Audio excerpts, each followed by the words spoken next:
समझने की कोशिश नहीं की। जो दिल किया बोलता गया। समझने की बात है। अगर 26 जनवरी 1950 को हमारा संविधान लागू हुआ तो 10 अगस्त 1950 को अपने को सेकुलर कहलाने वाली, मुसलमानों को हितैषी कहलाने वाली कांग्रेस सरकार ने दलित आरक्षण मुसलमानों से बाहर कर दिया। एक कॉन्स्टिट्यूशनल ऑर्डर के, सरकार के ऑर्डर से। क्यों बाहर कर दिया? पिछड़ों को नहीं किया, अनुसूचित जात को किया, अनुसूचित जनजात को नहीं किया, सवर्णों में नहीं किया। क्यों? क्योंकि 50% से ज्यादा कमजोर मुसलमान जिसे तरक्की की जरूरत है वो अनुसूचित जात में है। ये कांग्रेस जानती थी, मगर मुसलमान नहीं जानता था इसे। मुसलमान ने इसके नहीं सोचा कभी। वो जानती थी कि अगर मुसलमान सत्ता में आ गया, क्योंकि यह आरक्षण ग्राम प्रधान से लेकर के, क्षेत्र पंचायत से लेकर के नगर पंचायत तक, विधायक तक, एमपी तक रहेगा। वो जज भी बनेगा, वो डीएम एसपी भी बनेगा। जब मुसलमान 50% उसको संविधान कहता है किसी से समाज का विकास होगा, और 50% से ज्यादा कमजोर लोगों को कांग्रेस की सरकार ने आरक्षण से बाहर कर दिया, मतलब पूरे मुस्लिम समाज को उनका हक लूट लिया। और अपने को सेकुलर कहलाती रही, अपने को मुसलमानों के हितैषी कहलाती रही, और मुसलमान 40 साल तक उसे वोट देता रहा। अजीब इत्तेफाक है। जो जुल्म कर रहा है, जालिमों का समर्थन कर रहा है, तो मुसलमान न तो सियासत समझ रहा है और न तो अपना दीन समझ रहा है। क्योंकि हुकूमत करने वाले जब जनता पर नाइंसाफी करे, उसके साथ भेदभाव करे, वही तो जालिम है।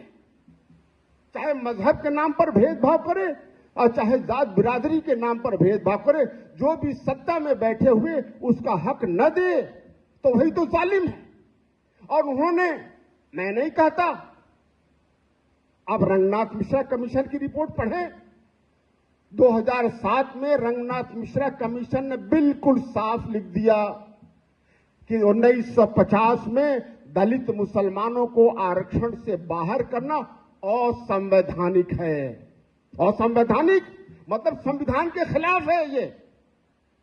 ये कांग्रेस सरकार ने संविधान के खिलाफ करा, और जो संविधान के खिलाफ काम करे वही तो इस देश का गद्दार है, वही तो जनता का गद्दार है, वही तो गद्दार है। तो जो जुल्म कर रहा है, इस देश और समाज से गद्दारी कर रहा है, और उससे हम मसीहा मान करके 40 साल तक वोट देते रहे, तो क्या मुसलमान समझदार है? क्या जालिमों को वोट देना दीन के लिए क्या है, ये समझते नहीं?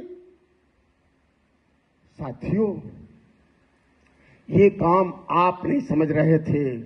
उन्होंने एक डीओ लेटर भी कांग्रेस सरकार ने जारी की थी। जवाहरलाल नेहरू ने अपने सभी मुख्यमंत्री को, डीओ लेटर समझते हैं आप?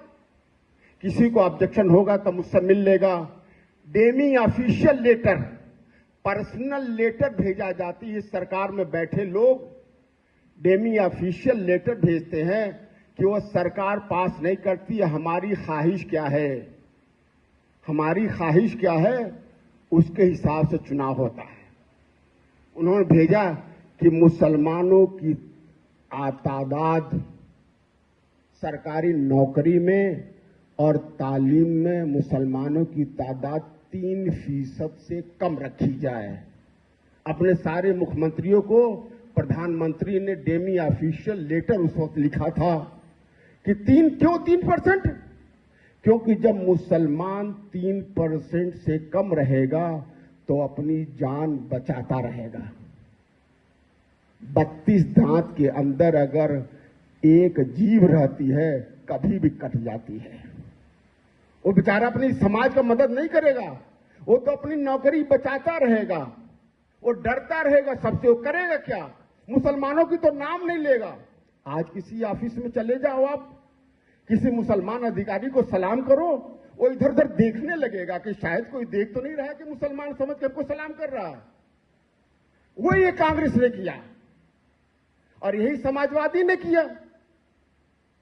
समाजवादी ने 2012 की बात कहूं, उन्होंने मैनिफेस्टो में लिखा अपने कि हम जीत जाएंगे मुसलमान तो तुम्हें 18% आरक्षण देंगे। समाजवादी वालों से पूछो ना कि हम 18% आरक्षण देंगे। मैंने पूछा विधानसभा में कि मुख्यमंत्री जी आपने 18% मुस्लिम समाज को आरक्षण देने की बात की, उस पर चर्चा ही नहीं हुई। कहा हमारे एजेंडे में नहीं है, सरकार के एजेंडे में नहीं है। और उन्होंने आरक्षण का देने का, मुसलमान अभी भी वोट देता है, उन्हें भी कहता है नौजवान मुसलमान, अखिलेश भैया तुम पर जवानी कुर्बान।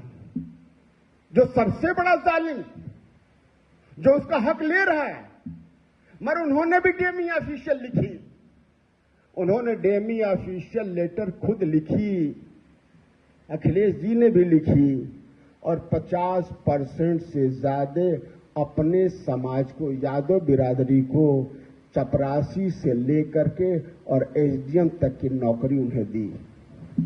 मगर मुसलमान को 2% भी नहीं। सिर्फ मुसलमान को ही नहीं, अरे आज भारे हमारे कुर्मी भाई भी बहुत चिल्ला रहे थे, वोट दे रहे थे, इनको भी नहीं मिला। निषाद भाई को भी नहीं मिला, दलित भाइयों को नहीं, किसी पिछड़े वर्ग को नहीं, 50% उन्हें मिला। मैंने पूछा उनसे, मगर कोई जवाब नहीं दिया। साथियों, आज मोदी जी हैं, कहते हैं सबका विकास सबका साथ।